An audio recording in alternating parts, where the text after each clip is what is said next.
धवला या शुभ्रवस्त्रावृता या वीणावरदण्डमण्डितकरा या श्वेतपद्मासना या ब्रह्माच्युतशङ्करप्रभृतिभिर्देवैः सदा वन्दिता सा मां पातु सरस्वती भगवती निःशेषजाड्यापहा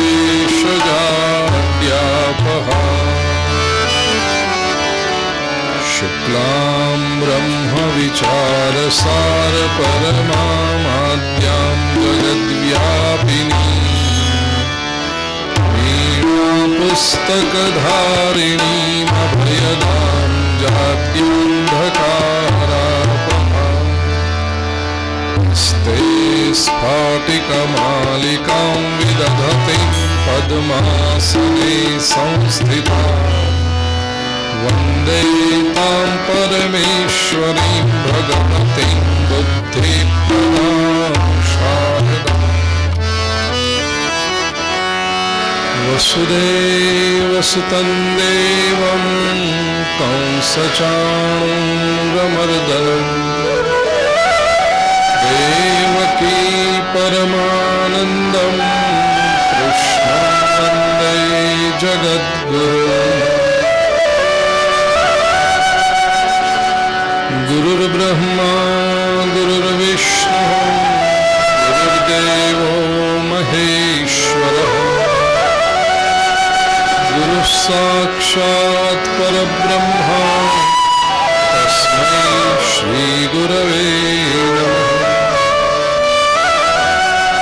नारायणं नमस्कृत्य नरं चैव नरोत्तमं देवीं सरस्वतीं व्यासं ततो जयमुदीरये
सिद्धेनः श्रीकरग्रहम् जनातिहन् वीरयोषिता जनस्मय हंसलसिता भज सखे भवत्किङ्करी स्वनो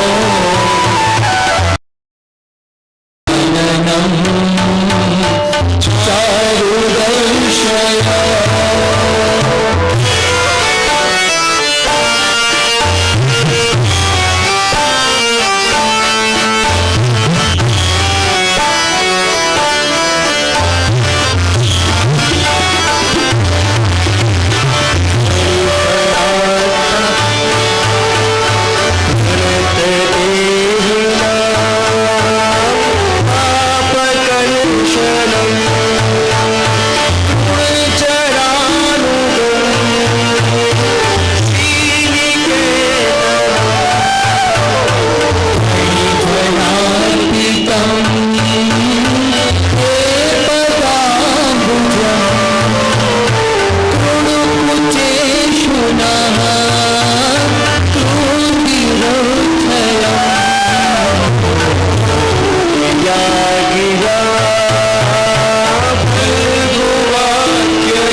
प्रभु की प्रीति प्राप्त करनी है, उसकी प्रसन्नता प्राप्त करनी है।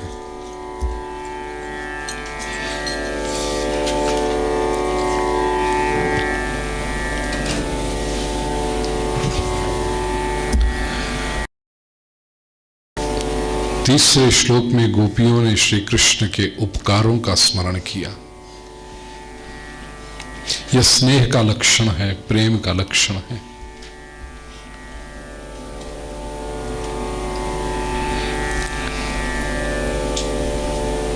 चतुर्थ श्लोक में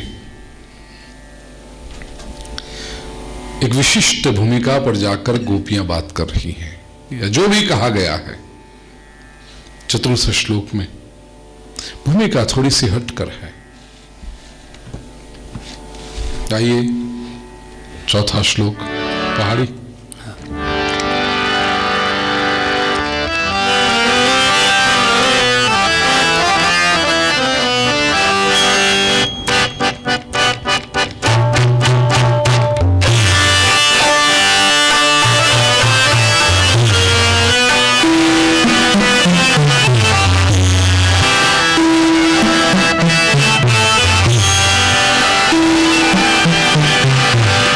खलु गोपिका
के लिए जब ये गाते हैं पहाड़ी लोग, हिमालय में भी चारधाम की यात्रा पर जाओ, वहां के लोग भी जो गाते हैं उनके कई तफगीत ये पहाड़ी राग के स्पर्श में।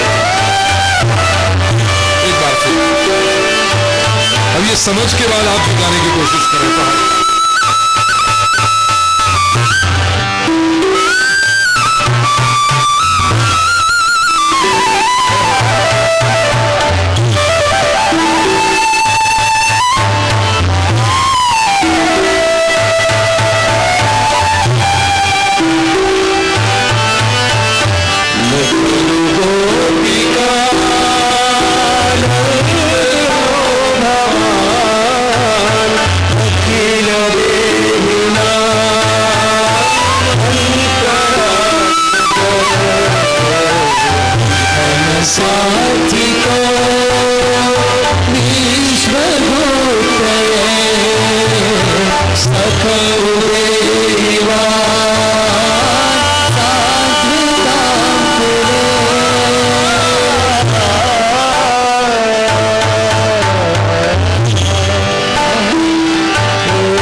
श्लोक में दूसरा अर्थ है एक एक गोपी इंडिविजुअल, वो कह रही है।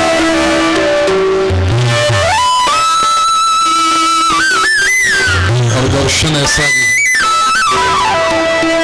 ये चौथा श्लोक कन्हैया स्वयं कह रहे हैं। छिपे हैं कन्हैया, कहना आसान है कि कन्हैया छिप गया है, लेकिन छिप सकता है भला वो? छिप कौन सकता है? हम यहां बैठे हैं, वहां उस टेबल के पर्दे के पीछे हम नहीं हैं, तो यहां से चले जाए वहां जाकर छिप जाए। लेकिन जो अत्र तत्र सर्वत्र हो वो भला कैसे छिप सकता है? संसार में कोई ऐसा स्थान है जहां कृष्ण न हो? ये तो संभव ही नहीं।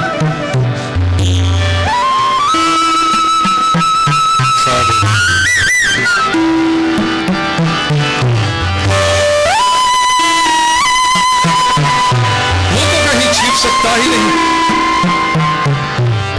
छिपना था लेकिन छिपने की कोई संभावना नहीं। कहां गए? भक्तों का दर्शन है, वहीं गोपियों के बीच में, उन्हीं में से एक होकर छिप गया।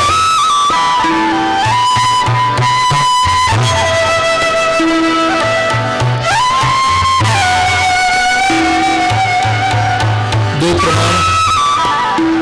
पहला प्रमाण, छिपने से पहले अंतर्हित हुए प्रभु। श्रीमद् भागवत के दशम स्कंद के 29वें अध्याय का अंतिम श्लोक।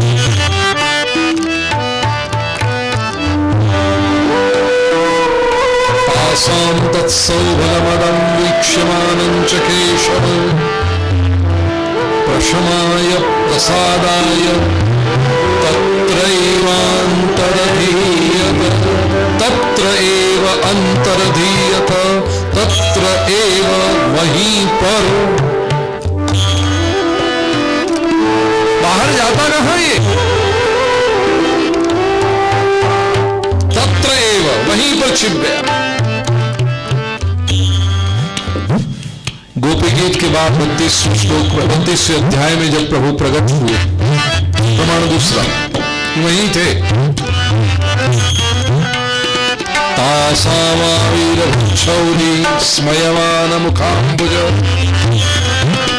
पीताम्बरधरस्रग्वी साक्षान्मन्मथ मन्मथ। तासाम आविर्भूत, आविर्भूत प्रकट हुए कहां से? तासाम, उन्हीं में से। वहीं अदृश्य हुए, वहीं से प्रकट हुए, तो फिर गए कहां? जा सकते ही नहीं, वहीं थे।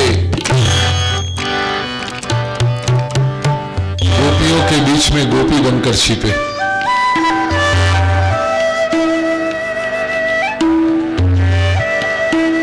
उपवस्त्र था ना, बस ओढ़ लिया केवल, पल्लू की तरह, दुपट्टे की तरह, और छिप गए। अब हमको तो पता नहीं था कि गोपी गीत 19 श्लोक तक लंबा चलने वाला, न जाने कितनी गोपियां बोले, कब बोले, क्या बोले, लेकिन 3 श्लोक हो चुके, तो जो छिपा हुआ है ना उसको जल्दी से प्रकट हो न जाए उसकी चिंता लगी रहती। तो ये सब कह रहे हैं कहां हो कन्हैया, कहां हो, कहां हो, चलो मैं भी कह दूं ताकि लोगों को पता ही न चले कि मैं ही कन्हैया हूं। एक एक गोपी कह रही है तो मैं भी कुछ गा लूं। चोरी करके जब कोई भाग रहा हो, भागने की कोई दूर की संभावना ना हो, तो वहीं भीड़ में वो चोरा जाता है, किसी की जेब काट के निकला, तो बाकी की भीड़ जो कहती है ना चोर चोर पकड़ो पकड़ो, जिसने वो जेब काटी वो भी चोर चोर पकड़ो पकड़ो पकड़ो। He has to merge in the crowd to hide himself. बस कन्हैया यहां भी यही कर रहे हैं। जब एक एक गोपी कह रही है कि प्रभु प्रकट हो जाओ, प्रभु प्रकट हो जाओ, प्रकट हो जाओ, 3 गोपियों ने कहा तो चौथे कृष्ण कहते हैं हम भी कहने जरा गोपी के सुर में।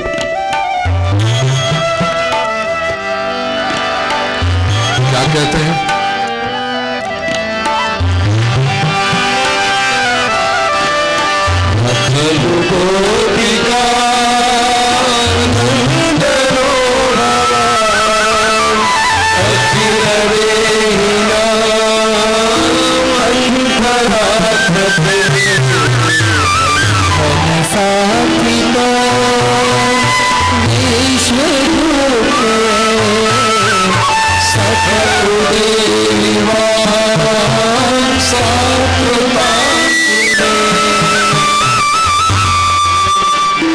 भगवान गोपिका नंदनो न खलु,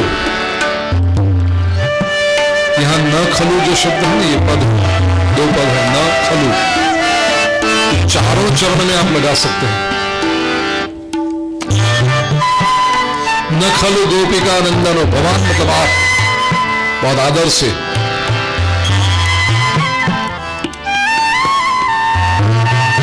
भगवद गीता के पहले अध्याय में जब दुर्योधन दोनों सेनाओं का वर्णन करता है भीष्म पितामह के सामने, वहां भी भगवान भीष्मश्च कर्णश्च कृपश्च समितिंजय, भगवान आप गोपिका नंदन नहीं है, आप केवल यशोदा के लाल नहीं है। क्या है आप?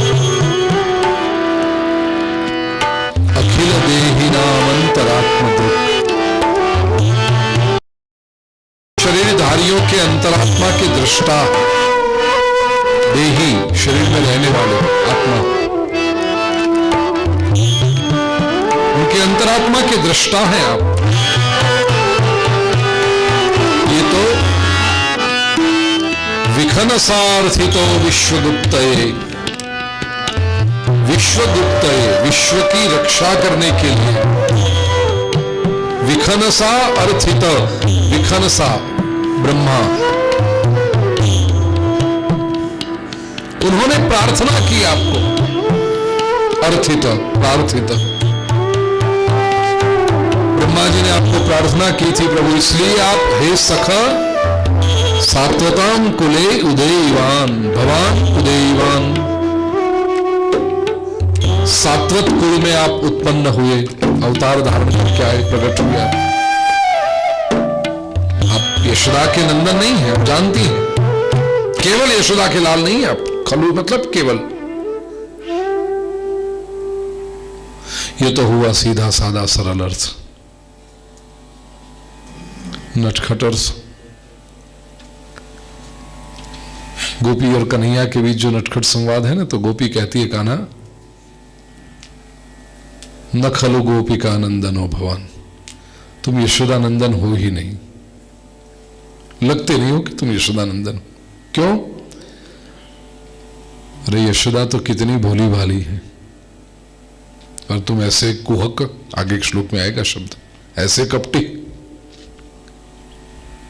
लगता नहीं, मां के कोई लक्षण नहीं है तुम में। न खलो अखिल देहिनाम अंतरात्म दृक्, जीव मात्र के अंतरात्मा के दृष्टा लगते नहीं हो आप, हो ही नहीं सकते। क्यों? अगर आप सभी के अंतरात्मा के दृष्टा होते तो आपके विरह में हमारे हृदय में जो वेदना हो रही है उसको देख नहीं सकते, और अगर देख सकते तो भी छुपे रहते, अरे तुरंत प्रकट हो जाते इतनी वेदना को देखकर। लेकिन प्रकट नहीं हो रहे हो, उसका अर्थ यह हुआ कि आप अंतरात्मा के दृष्टा नहीं हो।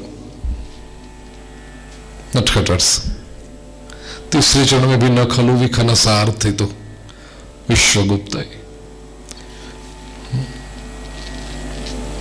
ब्रह्मा जी की प्रार्थना से आप विश्व की रक्षा करने के लिए प्रकट नहीं हुए हो,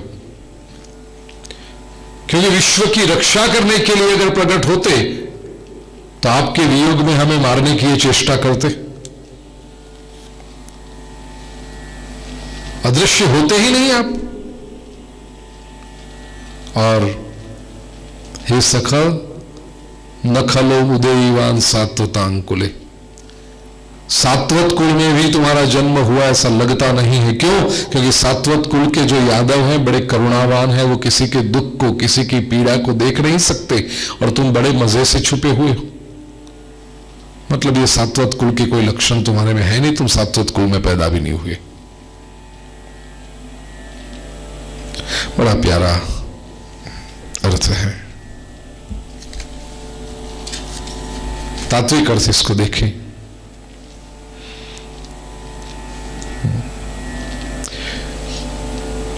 इस श्लोक में कृष्ण के 3 स्वरूप के दर्शन हुए।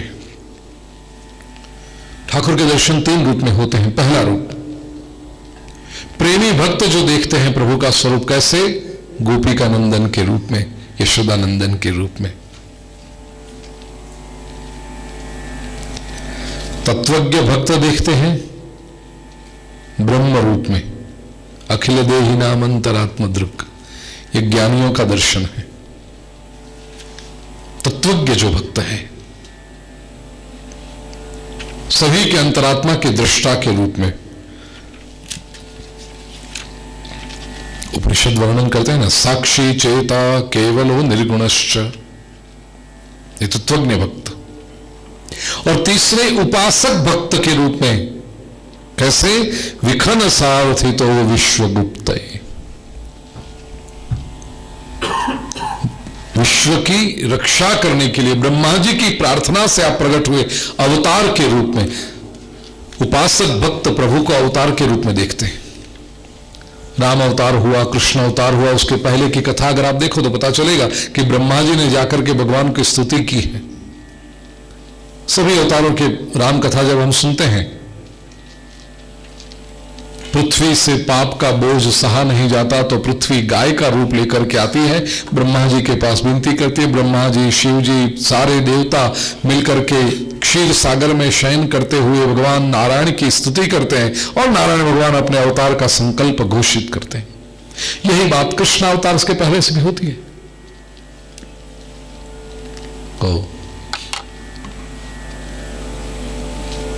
उपासक भक्त ये कहते हैं कि ब्रह्मा जी जब जाकर स्तुति करते हैं तो पृथ्वी की रक्षा के लिए प्रभु अवतार धारण करके आते हैं।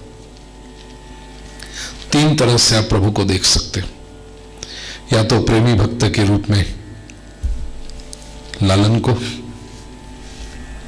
तत्वज्ञ के रूप में ऑमनी प्रेजेंट विटनेस ऐसे ईश्वर को, ब्रह्म तत्व को, या तो अवतारधारी उपासक के रूप में आप देख सकते हो, जो अवतार धारण करके आता है। जब भी कोई समस्या होती है, समस्या को दूर करते हैं, अवतार कार्य संपन्न करते हैं। भगवान, भगवान शब्द का अर्थ है जिसके अंग अंग में शोभा छलक रही हो। भांति इति भान नक्षत्रान,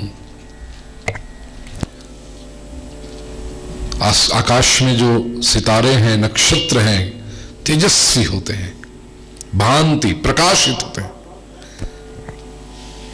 भा मतलब नक्षत्र, तेज, भांति इति भान। और भगवान, जैसे हम भगवान की व्याख्या करते हैं ना कथा में, भग जिसके पास है वो भगवान। वान शब्द का अर्थ ही होता है बल, जिसके पास है वो बलवान, धन जिसके पास है वो धनवान, सत्ता जिसके पास है वो सत्तावान, पुत्र जिसके पास है वो पुत्रवान।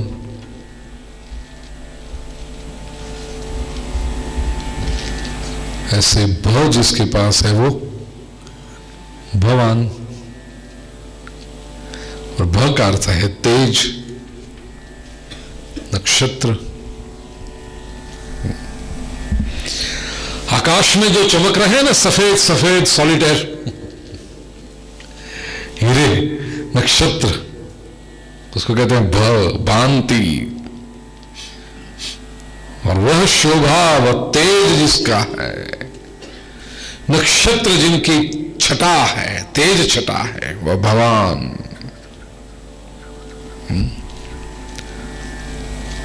भगवान का एक अर्थ होता है चंद्र भी,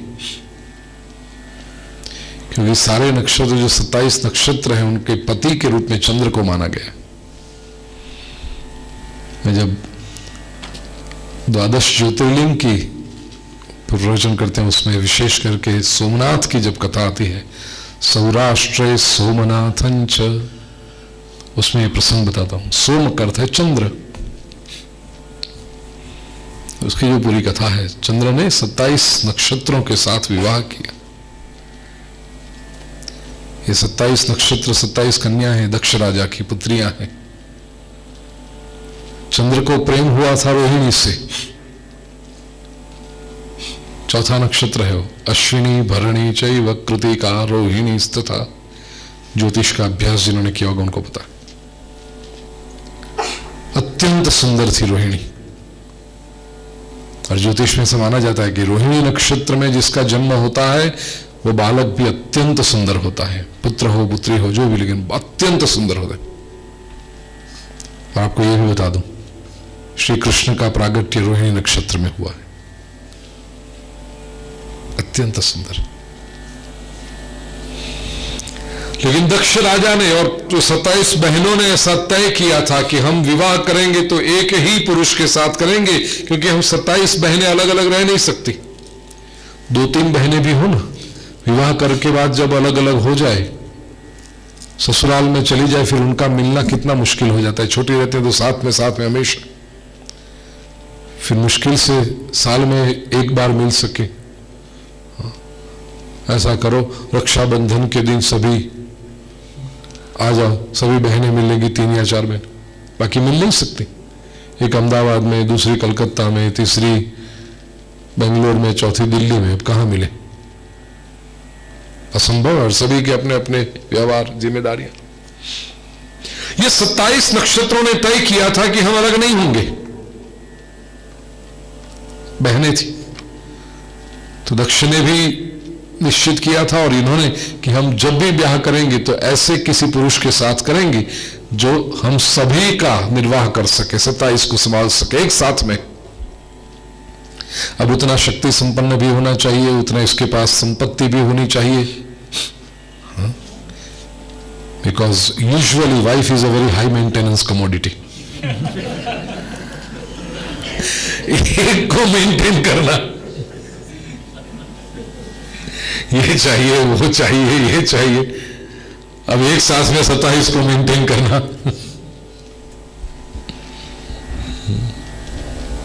ऐसा सकते हैं। और दक्ष ने कहा था कि ऐसा भी, पिता है ना वो, उसके लिए तो सारी 27 की 27 पुत्रियां समान है। तो वो व्यक्ति ऐसा होना चाहिए कि पार्शियलिटी न करे, ऐसे नहीं कि एक कन्या को अधिक, रोहिणी सुंदर है, दक्ष भी जानता था, तो स्वाभाविक है किसी भी पुरुष का आकर्षण उसके प्रति अधिक हो जाएगा और दूसरी पुत्रियों को अन्याय हो जाएगा। वे भी नहीं चाहिए, क्योंकि जैसी भी है मेरी बेटी है, वो मेरी पुत्री है, तो अन्याय नहीं होना चाहिए। दक्ष ने शर्त रखी थी कि सभी के साथ समान व्यवहार होगा, नो पार्शियलिटी। चंद्र ने कहा मंजूर, और चंद्र ने 27 नक्षत्रों के साथ 27 कन्याओं के साथ विवाह किया। इसलिए चंद्र का एक नाम है भवान। बाकी आगे की कथा 12 ज्योतिर्लिंग में क्या हुआ, कैसे हुआ, सोमनाथ की स्थापना कैसे हुई, शिव पुराण में आता है। कोटि रुद्र संहिता में पूरी कथा है। छोड़ो, कहने का आशय चंद्र भगवान है। प्रभु आप इतने सुंदर हैं, और गोपिका नंदन, गोपिका नंदन, गोपिका का एक अर्थ है जनरल जो सामान्य गोपी, लेकिन यहां पर यशोदा, और नंदन का अर्थ है पुत्र। यशोदा के पुत्र तुम नहीं हो केवल। नंदन शब्द का एक दूसरा भी अर्थ है गोपिका आनंदन, गोपिका नंदन। गोपिका मतलब यशोदा को आनंदन, आनंद देने वाले, नंदयतीति नंदन, जो नंद आनंद देता है वो है गोपियों को आनंद देने वाले। आप लगता नहीं है कि हो इस समय, तो क्यों छुपे हुए हो विरह में, भला आनंद कैसे? न खलु गोपिका आनंदनो, गोपिका आनंदनो भवान न खलु। ये नंदन शब्द बड़ा प्यारा है। छोटी सी कहानी, बनारस में एक वणिक सेठ थे, सज्जन, सज्जन ही कह लो, सेठ थे, नाम था नंदन, और सौदागरी का काम था, इसलिए सरनेम थी शाह, नंदन शाह।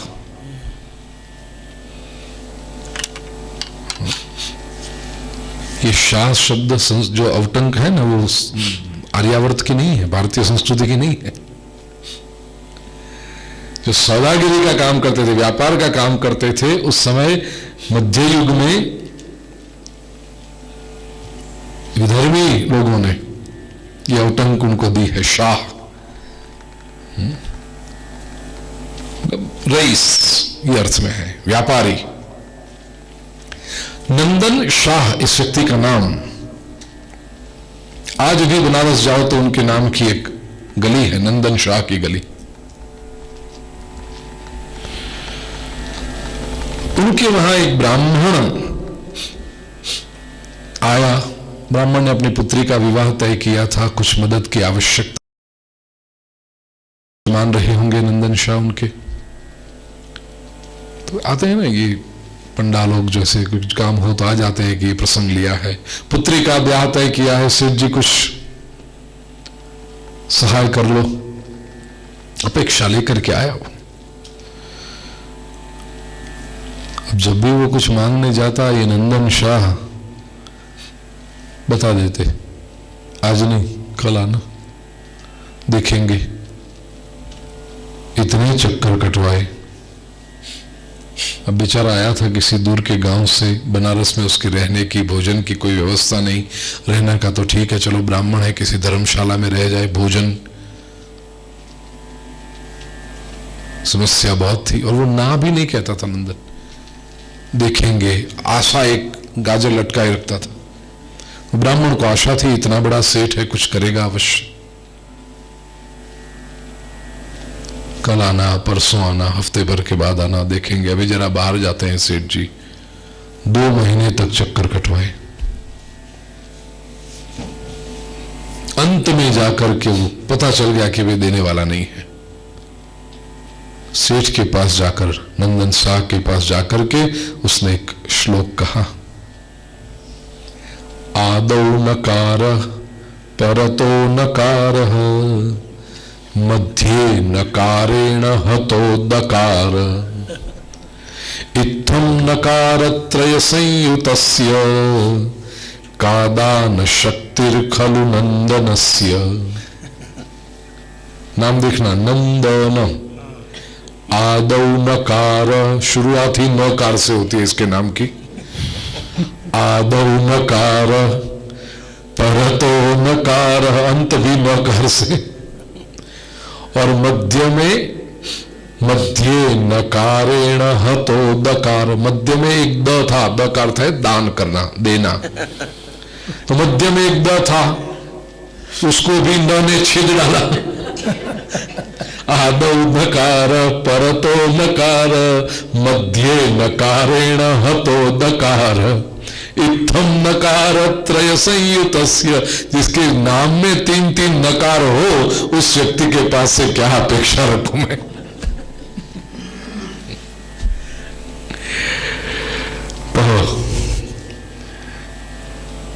गोपियां कहती हैं, कन्हैया तुम भी गोपिका नंदन हो, क्या अपेक्षा रखे तुझसे। आदौ नकार परतो नकार मध्य नकारेण हतो दकार, 3-3 नकार। न खलु गोपिका नंदनो भवान अखिल देहि नाम अंतरात्म दृक्। गोपिका नंदन का एक अर्थ यह भी है, गोपी का इंद्रिय है। गो मतलब, गो का एक अर्थ है इंद्रिय, और नंदन इंद्रियों को जो आनंद देता है।